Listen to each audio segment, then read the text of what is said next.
Hi, அனைவருக்கும் இனிய பொங்கல் நல்வாழ்த்துக்கள். தை பிறந்தால் வழி பிறக்கும் அப்படின்னு சொல்லுவாங்க. இது எத்தனை பேர் உணர்ந்திருக்கீங்க அப்படின்னு எனக்கு தெரியல. ஆனால் நான் நிறைய டைம் இதை உணர்ந்திருக்கேன். மற்ற மாதங்களில் கூட ஏதாவது ஒரு சின்ன சின்ன கஷ்டங்கள் இருக்கும், கவலைகள் இருக்கும். ஆனால் அது இந்த மாதத்தில் பார்த்தோம் அப்படின்னா அந்த இருக்கிற கஷ்டங்கள் கூட காற்று போல் பறந்து போயிடும் அப்படின்னு சொல்லுவாங்க. இது நான் என்னோடய வாழ்க்கையில் நிறைய டைம் நான் உணர்ந்திருக்கேன்.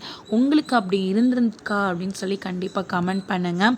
எப்படி எல்லோரும் பொங்கல் செலிப்ரேட் பண்ணீங்க அப்படின்னு சொல்லி கமெண்ட் பண்ணுங்கள். நாங்கள் இன்றைக்கி கொஞ்சம் லேட்டாக தான் பொங்கல் வச்சோம். எப்போதுமே காலைல 5 மணிக்கு அந்த மாதிரி டைமில் தான் பொங்கல் வைப்பேன். இந்த டைம் என்னாச்சு அப்படின்னு பார்த்தோன்னா, சரி 10:30 to 11:30 நல்ல நேரமாக இருந்துச்சா, அந்த டைமுக்கு நான் பொங்கல் வச்சாதான் இவங்க இன்றைக்கி ஷிஃப்ட் போயிருக்காங்க. போயிட்டு வர்றதுக்கும் நம்ம பொங்கல் வச்சு இறக்குறதுக்கும் சரியாக இருக்கும் அப்படின்னு சொல்லிட்டு 10:30 மணிக்கு பொங்கல் வச்சா. ஆனால் 11:30க்கு என்னோடய வேலைகள்லாம் முடிஞ்சு போச்சு. ஒரு பக்கம் சக்கரை பொங்கல், ஒரு பக்கம் வெண்பொங்கல், அதுக்கப்புறம் கூட்டு சாம்பார் வைப்போம் இல்லையா, அதுவும் வச்சுட்டு இந்த 3 செஞ்சேன் 1 ஹவரில் முடிஞ்சிருச்சு. அதுக்கப்புறம் என்ன பண்ணுறதுன்னு தெரியல. ஆனால் காலைல கொஞ்சம் அரிசி ஊற வச்சுருந்தேன்னா, சரி ஓகே தண்ணி வரதுக்குள்ளே அந்த வேலையை முடிச்சிடலாம் அப்படின்னு சொல்லிட்டு அப்புறம் கிரைண்டரில் மாவு போட்டு அதையும் ஆட்டி முடிச்சிட்டேன். இந்த டைம் பொங்கலுக்கு 11 காய் போட்டு நான் கூட்டு சாம்பார் வச்சேன். வருஷம் 11 காய் போட்டு தான் கூட்டு சாம்பார் வைப்பேன். நீங்கள்லாம் அந்த மாதிரி பண்ணுவீங்களா அப்படின்னு சொல்லி கமெண்ட் பண்ணுங்கள். எனக்கு இந்த கூட்டு சாம்பார்னால் ரொம்ப பிடிக்கும். நல்லா சூடு பண்ணி வச்சு கூட சாப்பிட்லாம். அந்த அளவுக்கு இந்த சாம்பார் செம்ம டேஸ்ட்டு கொடுக்கும். நான் கொஞ்சம் பரங்கிக்காய்லாம் கொஞ்சம் பெருசாக தான் கட் பண்ணி போட்டேன். ஆனால் அது எப்படி போட்டாலும் சாம்பாரில் கரைஞ்சிரும் அப்படின்றதுக்காக.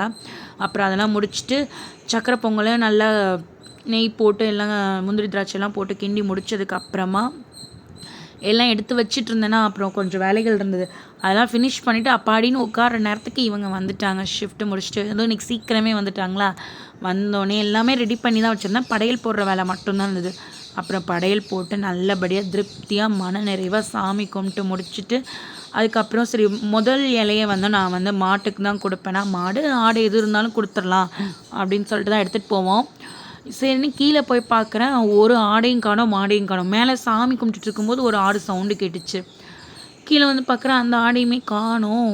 சரி என்னடா பண்ணுறது அப்படின்னு சொல்லிட்டு கொஞ்சம் ஃப்ரண்ட்டில் போனோன்னா மாடு எப்படி கட்டி வச்சுருப்பாங்களா, சரி அங்கே போய் கொடுத்துட்டு வந்துடலாம் அப்படின்னு சொல்லிட்டு அப்புறம் அங்கே போனோம். 2 மாடு நின்றுட்டு இருந்துச்சு. சரி ஓகே அப்படின்னு சொல்லிட்டு அப்புறம் அந்த ஒரு இலையை மாட்டுக்கு கொடுத்துட்டு அப்புறம் மாடு சாப்பிட்டதுக்கப்புறமா அங்கேருந்து கிளம்பி வீட்டுக்கு வந்துட்டோம். வீட்டுக்கு வந்ததுக்கப்புறம் எங்களுக்கு செம்ம பசி வேறு. எப்படா அந்த பொங்கலை சாப்பிடுவோன்னு இருந்துச்சு. அப்புறம் பொங்கலை சாப்பிட்டு அந்த டேவை சூப்பராக கம்ப்ளீட் பண்ணியாச்சு. இதே மாதிரி இன்னொரு இன்ட்ரெஸ்டிங்கான வீடியோவில் பார்க்கலாம். அது வரைக்கும் பாய்.